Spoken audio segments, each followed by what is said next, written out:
तो इसलिए ये स्थान है जो आपको कल और परसों बताए गए। इन स्थानों पर ईश्वर और ब्रह्म और पारब्रह्म और महाकाल पुरुष बैठे हुए हैं। इन्होंने अपने देवी और देवताओं को अपने मतलब ये कारगुजार बड़े बड़े पदाधिकारियों को अपने अपने लोक में इन्होंने स्थापित कर रखा है और वो सब काम करते रहते हैं। जैसे ब्रह्मा विष्णु महादेव और पार्वती लक्ष्मी और सावित्री, और इन्होंने अपने अपने और लोगों को काम दे दिया और आद्या महाशक्ति ने इनको काम दे दिया और निरंजन भगवान ने एक आद्या महाशक्ति का लोक बनाया जिसमें इतना बड़ा लोक है कि मृत लोक से ज्यादा बड़ा स्वर्ग और स्वर्ग से ज्यादा बड़ा बैकुंठ और बैकुंठ से बहुत बड़ा शक्ति लोक। उस शक्ति लोक में स्त्रियां राज करती हैं।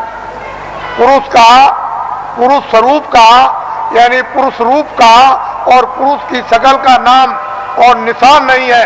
वह सारी की सारी स्त्रियों का राज उस मंडल में उसको कौन पार कर सकता है, किसकी सामर्थ्य है। उसके बाद निरंजन भगवान का जो धाम है वो तो मतलब है कितना बड़ा, तो कितना बड़ा। उसके ऊपर फिर माया का देश है, वहां माया ही माया है। वहां पुरुष का कहीं भी नाम निशान उस बड़े इतने बड़े जितने कितने माया के लोग हैं उसमें कहीं भी कोई पुरुष नहीं दिखाई देता। और फिर ब्रह्मधाम, आपको तो ये राज मालूम है। तो इसकी साधना दोनों आंखों के पीछे जो जीवात्मा बैठी है और ऊपर से आवाज आ रही है, लेकिन कान तुम्हारे बंद हो गए और तुम जुग जुग से यानी कितने कल्प बीत गए जब से आए तब से सो गए। कोई तुमको महापुरुष, कोई योगी, कोई सिद्ध पुरुष तुमको जगाने के लिए मनुष्य मंदिर में मिला नहीं कि तुम्हारी जीवात्मा को घाट पर बैठाल के जगा दे। अब ये वक्त और समय आ रहा, हम उस तरह का सब माहौल तैयार किए देते हैं। जब सब चीज तैयार हो जाएगी, खरपतवार जब तैयार हो जाएगा और वो गीला ना हो, सूख जाएगा, तो बस ऐसे माचिस लगाई तो वो ज्ञान रूपी जब माचिस लगेगी तो भट पेट्रोल की तरह से भट आग लग जाएगी। तो जल भून करके तुम्हारे सब पाप भस्म। इसको कहते हैं ज्ञान रूपी अग्नि। ये जब प्रज्वलित होगी तब देखिए आप क्या होता है। तो हम तो ये वो दिन आपको बताना चाहते हैं कि स्त्रियां भी और पुरुष भी यहीं से बैठकर दिन में काम करेंगे और रोज स्वर्ग में जाएंगे, बैकुंठ में जाएंगे, उधर देवी देवताओं का दर्शन करेंगे और वहां ब्रह्मा विष्णु महादेव उनका भी दर्शन करेंगे और उसके ऊपर भी जाएंगे और रोज लौट करके चले आएंगे और खेती भी करेंगे, दुकान और दफ्तर का भी काम करेंगे और शाम को बच्चों की सेवा और बैठ जाएंगे और फिर निकल जाएंगे। बड़े ध्यान से आप सुनिए, ये आसक्त रहित ये परिवार होगा जैसे राजा जनक थे। उनको राजकाज आदेश का पालन करना था, उसको कोई मोह ममता नहीं थी, निर्लेप थे, जिसको कहते हैं विदेह। कोई आसक्ति ना हो उनको, उसको विदेह। उनकी जीवात्मा जाग गई। हम उस चीज की आपको तैयारी करके धीरे धीरे उसी तरफ जा रहे हैं। ये तैयारी हो जाए और इतनी प्यास लगेगी कि तुमसे उस समय ये कहा जाएगा कि तुम लोग प्रधानमंत्री बन जाओ, तुम मुख्यमंत्री बन जाओ, ले तुम राजा बन जाओ और तुम ये बन जाओ, तो तुम फौरन फेंकोगे कि हमको नहीं बनना, की जरूरत हमको नहीं, हमसे ये काम नहीं हो सकता। अरे भाई वो चीज तो कुछ और है। तो यहां मरे जा रहे हो वैसे ही बेमतलब।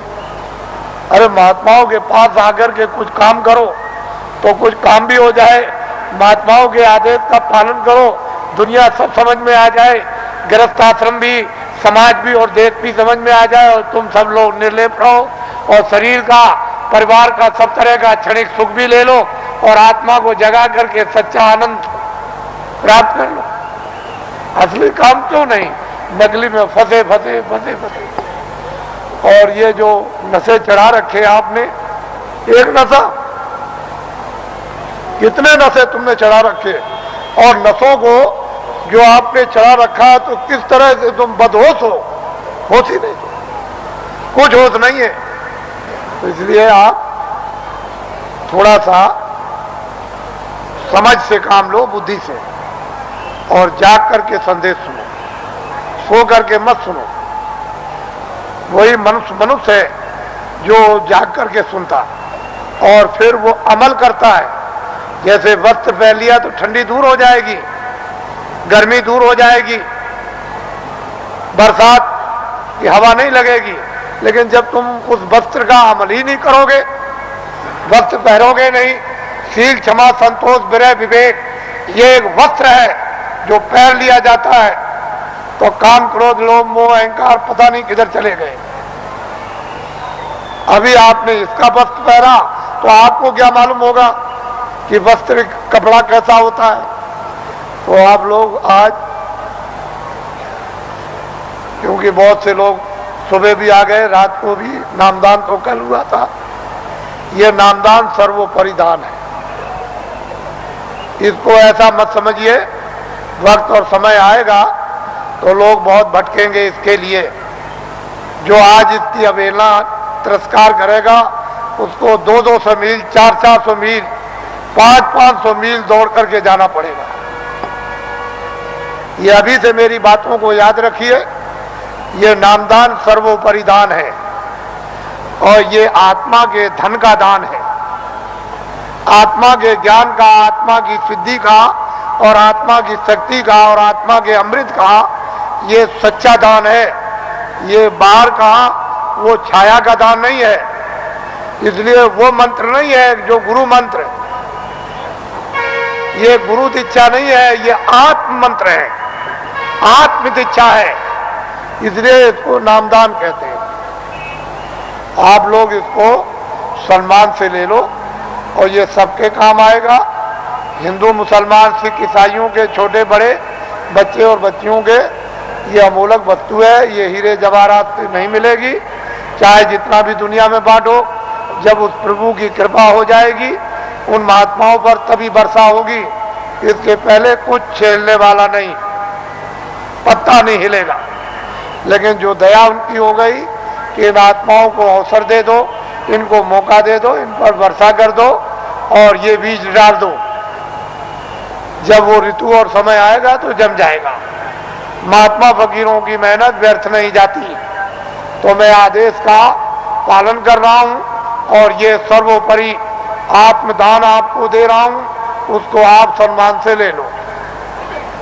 और 2 मिनट 4 मिनट 5 मिनट 1 मिनट आधे मिनट मनुष्य दरवाजे पर, मनुष्य आत्म दरवाजे पर बैठकर आप जिस तरह से बताया जाए उस तरह से आप भजन करो।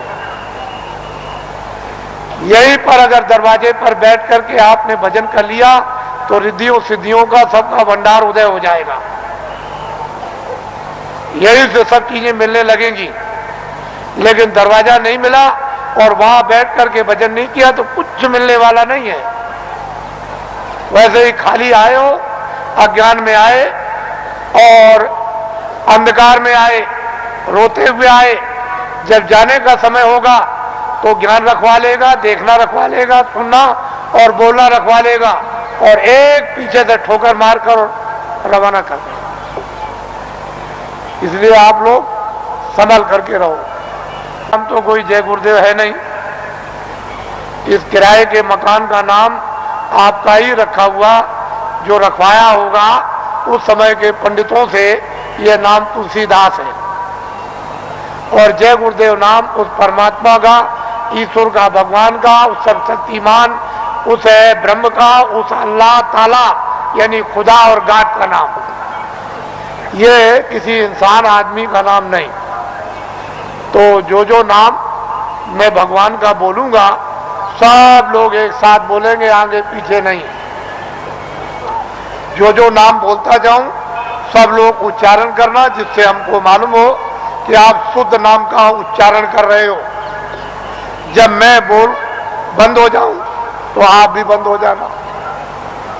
बोलो जय गुरुदेव। और ये आत्माओं का गोपनीय यानी रूहों का गो, ये छुपा हुआ राज, ये खजाना है। ये जब तुम जरा सा रियाज और जरा कमाई करोगे, थोड़ी सी आप मेहनत अभ्यास और साधना करोगे, तो जल्दी से ये प्रकट होने लगेगा। लेकिन तुम ऐसे ही बैठे रह गए तो घर का भी कोई काम नहीं होता। और वैसे घर में भी कोई आपको नहीं पूछेगा, अरे भाई काम प्यारा, चांद थोड़ी प्यारा है। अरे भजन करोगे तब तो तुम प्यारे बनोगे, तब तो तुम्हारी जीवात्मा इस अंधकार से, इस जड़ता से निकलेगी। लेकिन भजन नहीं करोगे तो कौन किसको प्यारा? पति स्त्री को जवाब देता है, स्त्री पति को जवाब देती है, माँ बाप बच्चे को जवाब देते हैं, चाम नहीं प्यारा, काम प्यारा। अरे बातें प्यारी नहीं है, साधना और भजन और प्यारा है। तो इसलिए थोड़ा तुम भी मेहनत करो, हम भी करो, दोनों की मेहनत से ये हो जाएगा, काम पूरा हो जाएगा। आज गुरु महाराज का ये उनका पुण्य, जो संकल्प यहां छोड़ गए हैं, जो आशीर्वाद और आदेश जो दे गए हैं, ये सब उनकी चीज है। हमारे पास कुछ उन्हीं का आशीर्वाद, उनकी दी हुई ये दौलत है। और उन्होंने आदेश दिया है कि इस तरह का जब समय आएगा तो बांट देना, वो आपको मिलेगी। उनकी ये स्मृति है, यादगार, कि ये खजाना महापुरुषों ने बांटने के लिए दिया है। ये उनकी यादगार और वो सब चीजें ताजी। गुरु महाराज बड़े सादे थे, बड़े सीधे थे, बहुत सादगी थी, बड़े सीधे थे, बड़े भोले थे, लेकिन जानते सब कुछ थे। कोई चीज उनसे छुपी नहीं, सब कुछ जानते थे।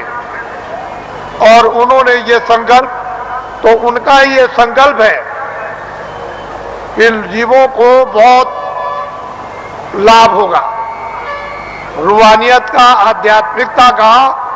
आगे सब लोग तैयारी करो, भंडार खुलेगा और सब लोग उस भंडार में प्रवेश होंगे और असली खजाने की लूट होगी। लोग लूटेंगे अपनी अपने दामन, अपनी अपनी झोली, नेत्रों की झोली, नेत्रों का दामन, दिव्य नेत्र की झोली और दिव्य नेत्र का दामन फैलाकर, और माल की, अद्भुत माल की, दैविक माल की, वो खजाने की यानी लुटाई होगी। और हीरे जवाहरात ये उस लुटाई के सामने कुछ नहीं है। वो चेतन हीरे, वो अमृत के हीरे ऐसे बरसेंगे जिसको ये सब के सब इस मनुष्य रूपी मंदिर में अपनी आंखों से वो लुटाई होगी कि जो वर्णन में नहीं आएगी। आपको क्या मालूम है कि आकाश से क्या वर्षा हो रही है? तुमने अपना दरवाजा ही बंद कर रखा, तो वर्षा क्या पता चलेगी?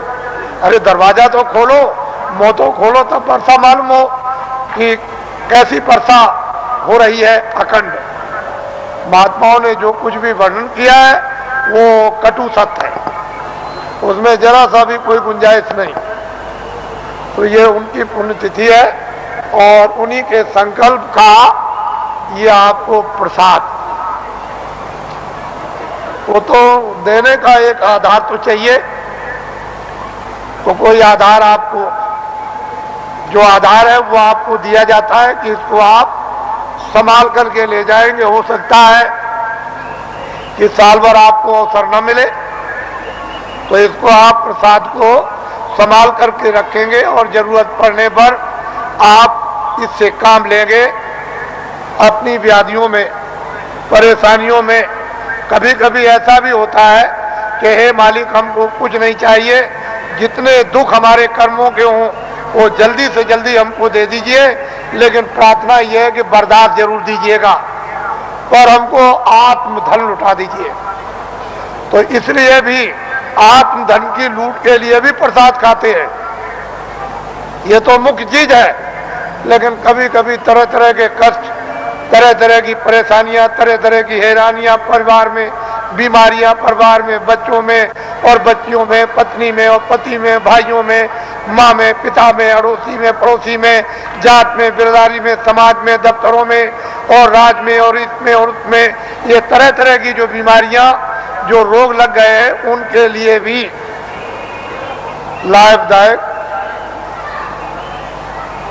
लेकिन यह है कि अनुचित उपयोग करोगे तो लाभ नहीं होगा, उचित उपयोग करोगे तो लाभ हो जाएगा। अनुचित क्या उपयोग है कि मैं ये प्रसाद खाता हूं, आज मैं रात को डकैती डालूंगा, मुझे 1 लाख रुपया मिलना चाहिए, ये अनुचित, इससे लाभ नहीं होगा। तुम इसको खा करके डकैती डालोगे, चोरी करोगे, मौके पे पकड़े जाओगे और फिर कर्मचारी अधिकारी पकड़ेंगे तो वो डंडे मारेंगे, कचहरी पहुंचा देंगे, तुम्हारी सजा हो जाएगी। तो अनुचित प्रसाद का उपयोग मत करो, उचित करो। और मेरी चोरी छूट जाए, मेरी डकैती छूट जाए, झूठ छूट जाए, छल कपट छूट जाए, बदमाशी छूट जाए और मुझसे ये छूट जाए और ये बुराई छूट जाए और मुझ में अच्छाई आ जाए। और जब उचित उपयोग करोगे कि मेरी बीमारी चली जाए या मुझे बीमारी में आराम हो जाए, तो इसमें लाभकारी होगा, फायदा कर।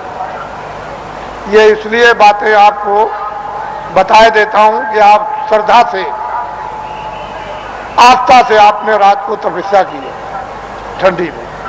हम भी देख रहे हैं, हम कोई ऐसा थोड़ी है कि नहीं।